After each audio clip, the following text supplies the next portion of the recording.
Já vás zdravím u tohoto videa. Je to moje první video na YouTube, takže to bude takové punkové. Točím se to tady na mobil, který jsem si opřel o něco a asi to dám i bez střihu, protože mi to přijde na začátek takové autentičtější. Asi to nebude moc kvalitní, ale co se dá dělat? Uvidíme, jak to půjde. Ještě mě tady přes nos štípl komar, takže mám tady krátery na čele, takže to je prostě naprostá pecka, že jo. Ale to nevadí. Každopádně v tomhle videu na začátek bych se chtěl zaměřit na děsivé příběhy, které se staly přímo mně. Paranormální věci, chápete mě.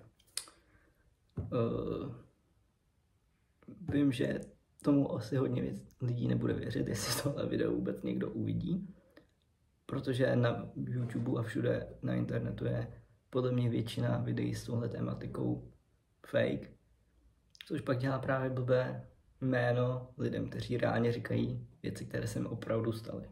Ale já už taky většině věcí nevěřím, takže nemám se vlastně čemu divit. Každopádně tohle video bude asi takové kratší, řeknu jenom 2 příhody, které byly takové asi nejzajímavější a ty ostatní, když tak můžu říct příště, pokud to zase někdo uvidí, ale asi by to nebyla potřeba. Mám i jiné nápady, co můžu natočit, které by byly už ty videa aspoň trošku profesionálnější. Netočil bych to asi přes mobil, ale prostě vymyslel bych to trochu lépe. Každopádně řekneme si 2 příhody tedy. A asi můžeme rovnou začít, nebudeme to nějak dál protahovat. Takže první příhoda se mi stala v mém baráku, ve kterém jsem žil, když jsem byl menší, do mých 15 let.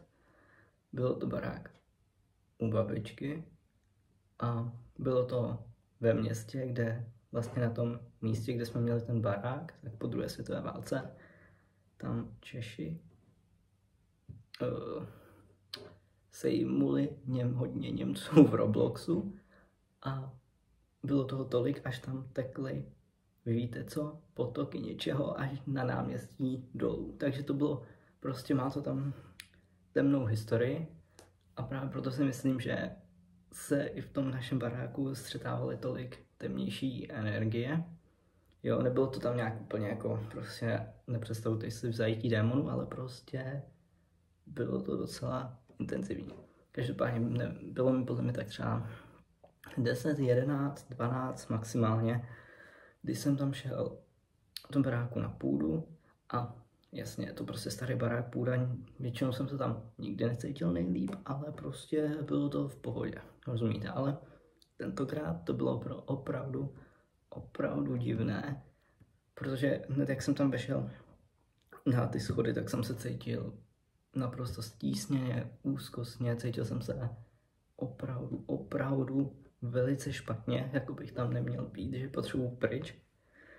Ale stejně jsem tam šel nahoru a na té půdě i ve dne bylo vždycky šero, ale v určitém bodě na té půdě bylo místo, kde byla prostě čirá tma, fakt plná temnota.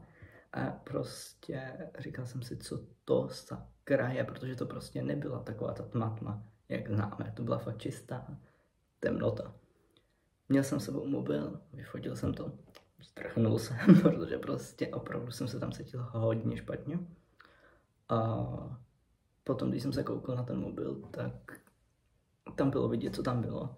A nebyl to ani člověk, bylo to prostě nějaká bytost, nevím, co to mohlo být, nějaký démon, nevím, která měla kočkovitý obličej, žluté oči a krčila se tam a měla jakoby pařáty a byla chlupatá. Já vím, že to zní opravdu přitáhle za vlasy, ale tohle tam prostě bylo. Bylo to tam. Taky už ani, i když jsem lidem ukazoval tu fotku, tak mi nevěřili, prostě si mysleli, že to tam bylo nějak přidělaný, nevím, ale prostě bylo to tam a opravdu i cítil jsem se tam prostě pocitově strašně i když jsem jako neviděl, co tam vlastně je. A zajímavé na tom vlastně mi bylo, že prostě potom třeba 2 roky potom reálně, když už jsem na to tak nějaký zapomněl, tak jsem viděl někde, jak dávali takový ty dokumentární pořady o těchto věcech, kde to tam nějak řešili a bavili se tam prostě o démonech a tak. A jako těm věcem většinou nevěřím, prostě si říkám, že to tam cucají asi z prdele, ale prostě v tom dokumentu tam pak mluvili přesně o takové bytosti, kterou jsem viděl, takže jsem si říkal, to není prostě možný, jako kdyby jsem to viděl v té televizi a pak jsem to viděl na té půdě, tak můžeme říct, že jsem se to třeba sugeroval nebo něco, ale tohle bylo 2 roky potom, co jsem to tam zahlédl, takže je to docela zajímavé.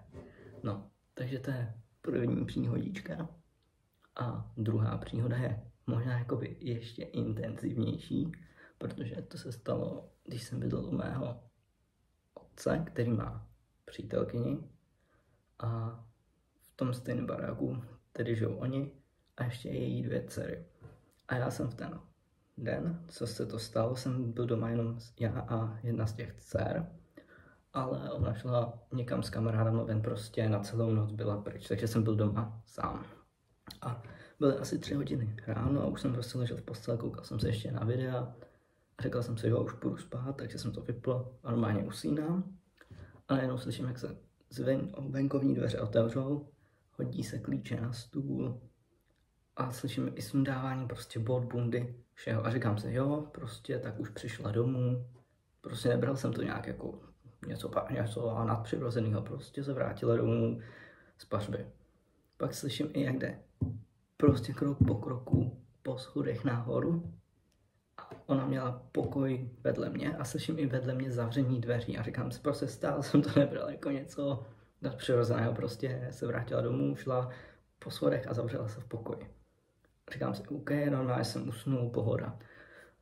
Ráno vstanu, jdu si dolů udělat snídani a najednou přijde zvenčí, ale furt jsem si říkal, jo, tak prostě vstala dřív, šla si pro snídaní, šla si nakoupit, jasný. No. A já jsem jí říkal, že jo, ty jsi včera přišla pozdě a tak, no, to já jsem zrovna šel spát. A ona, no, to ne, já jsem přišla teprve teď, já jsem tam spala. A já jsem byl úplně, jo, tak to je pravdu pecka, no, takže jsem jí to tam pak říkal a jako taky to nechápala a jakože, jo, může to být, že si ze mě třeba dělala prdel, ale nemyslím si to, jakoby, proč by to dělala a no prostě nevím.